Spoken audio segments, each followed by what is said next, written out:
homme d'État britannique, né à Blenheim Palace, à Woodstock, dans le Oxfordshire, en 1874. Mort à Londres en 1965. Au début de la Seconde Guerre mondiale, âgé de 66 ans, il avait déjà derrière lui une longue carrière.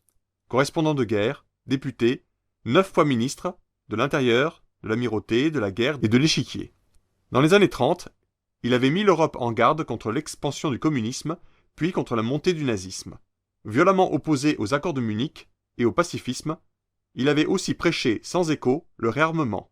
Nommé Premier Lord de l'Amirauté en septembre 1939, il fut désigné comme Premier ministre en remplacement de Chamberlain. Dès lors, sa détermination dans le combat, malgré les premiers revers de Norvège et l'effondrement de la France, ne faillit jamais. Dès l'entrée en guerre de l'Allemagne contre l'URSS en juin 1941 et le danger d'invasion de l'Angleterre écarté, il travailla à un rapprochement avec les États-Unis, d'une part, et avec Staline, d'autre part, pour l'ouverture d'un front à l'Est.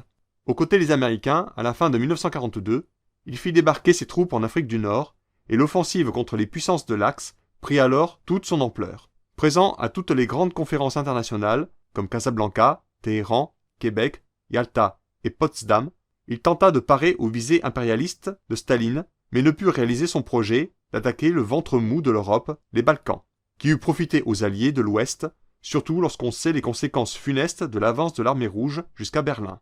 Et l'on a pu dire depuis que si la guerre avait été gagnée, on avait en revanche perdu la paix.